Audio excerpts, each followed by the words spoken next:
And with me is our Pittsburgh Soccer Now team. Got Mark Goodman here, Jordan Smith. Pretty good performance, guys. The Riverhounds, I mean, it wasn't, Bob Lilly said tonight that it was a little bit more improvement, but he still wasn't completely satisfied with this club. But we're in week 2, and Bob's being Bob, right? Yeah, every postseason, post-game comment, especially early in the season, Bob is going to talk about what they didn't do right and what they should have done better.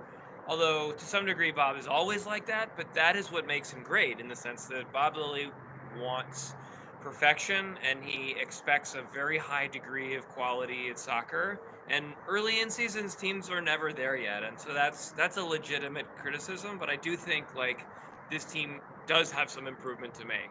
Jordan, did you see some things that maybe you thought that they could do better on? Yeah, I agree with you. Bob's perfectionist, high standards. There was absolutely some chaotic moments defensively.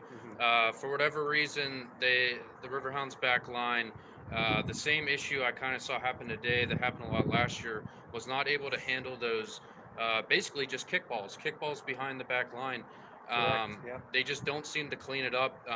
It's basically the high school form of soccer, just kick and run. But for whatever reason, when they're up against very fast forwards, the back line can't perfectly handle that. Bob told us post game, we're going to see some different guys starting, and he talked to the players. It's just going to be a team effort. Shane Wheat didn't start today, but he was on the team of the week last week, so he didn't do anything wrong. It's just they want to see some guys get minutes, and Bob, he always says there's more to work on, but we're 2 games in, they're 2-0, so. That's a big thing, and Robbie Dambrot was one of the interviews said that sort of, we're not playing great, but we've got two wins in the bag, and I think that's a great way to look at it. It's a great sign. But 2-0, and really first 15 minutes into the match, it seemed like it was going to be a little bit more of an open-ended match than the last time these two teams played last year, where things got real tacky, and then all of a sudden that did happen. But really, the opportunity, they moved the ball pretty well. A cross comes into the box, and Dambrot, the ball comes to his feet, and he took advantage of the opportunity. A great goal, great. Both of the 2 goals were really lovely. I particularly like Kenny's, the second one, which was just a blast, just hammered the ball. And I think all of us were a little bit surprised in that Kenny is the guy who likes to hit a nice diagonal for someone to run onto. He puts that through ball into the box. He kind of runs to the end line and cuts it back. He's often thinking about how to be selfless. And one of the things he said in the post-game conference was that Bob just told him to hit it, and that Dane had told him to take that ball, and that's a great thing to hear. That with all of his assists in USL, that folks are still recognizing that he's a multi-talented dude who can blast the ball. But Robbie Dambrot, a local kid, makes good. Pitt guy. Great thing for us. Arturo Odonia is also on the field tonight and ran down a bunch of balls. I thought he was one of the better center backs of the 3. At least he's the most mobile of the center backs right now. So there were definitely. I mean, I'm an optimist all the time. So when Bob comes in with the pessimism and the negativity, I appreciate it because he understands the game really well. But I saw a lot of good things. I thought this team was really solid, and Hartford was very physical. And the Riverhounds just did not let up. They didn't let it phase them. Yeah, I think that's a great point. I also want to add to, you mentioned Canardo and Dane and that hooking up, the Jamaican connection, and just the talent at the top of the attack. I mean, the fact that Alex Dix and Russell Cicerone are kind of hanging around there at the top 4 guys, and they're interchangeable. And Canardo's playing a lot higher this year.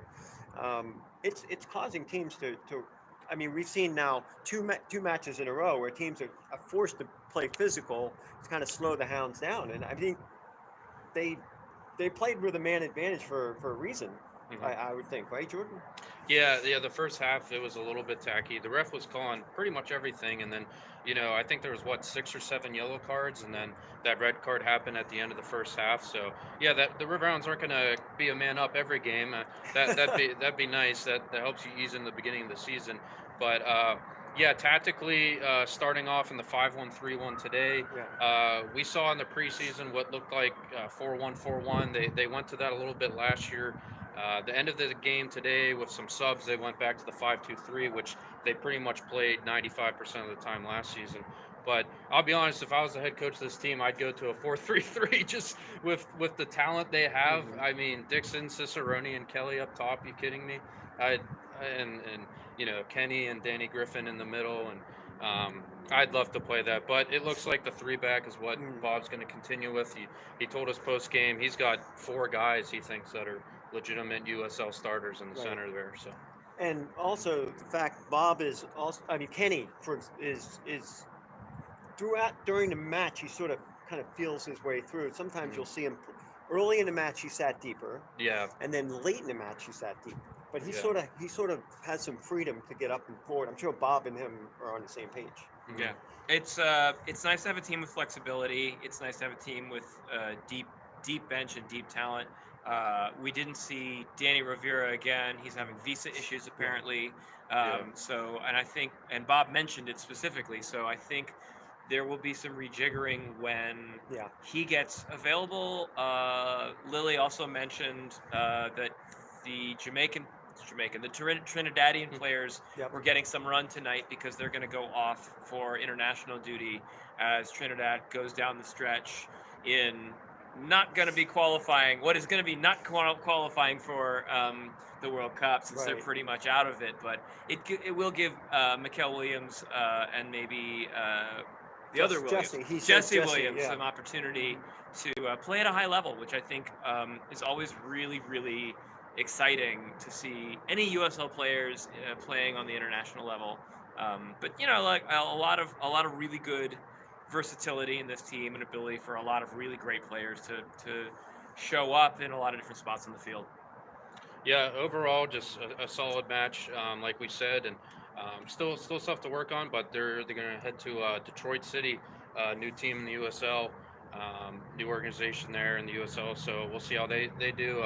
I don't think many people around the league are high on them because they're new. But Bob said it's going to be a tough road city to play in. Really tough crowd. Really tough. Probably the most intense fan environment in USL, other than maybe Louisville and Nashville. But on par, a smaller scale version of what Cincinnati and Nashville were doing before they went off to MLS.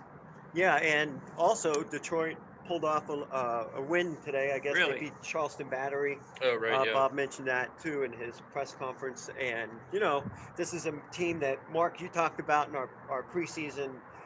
There's a little something edge that they play with, and they have that fan support. And Pittsburgh, Detroit, so it might be a good little couple matches when they play each other this year. I love a Rust Belt Classic, baby. That's what it's all about. Once we bring Cleveland and Buffalo in here, it's just going to be the Rust Belt division, and we're going to take over, baby.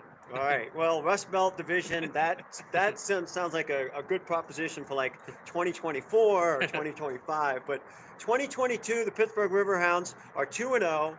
They've won their season opener. They've won their home opener, and they're playing well, and they're at the top of the standing. So, without further ado, guys, thanks for joining me tonight. Thanks for your contributions on Pittsburgh Soccer Now. We will have more recaps, more content to deliver. I'm sure we'll have player grades. We've got Mark's photos. We've got Jordan's contributions. Make sure you check out the live blog because everything is packed in there from tonight's action. So looking forward to next week, 4 o'clock, a weird start time, 4 p.m. in Detroit. I don't know if they have lights there or what's going on. Yeah. But 4 p.m. start in Detroit. Until then, we'll do a post-game recap. We'll have a special feature starting next week with our post-game feature. So looking forward to sharing that information as the week comes on. So, all right, guys, thanks for joining us. Thank you.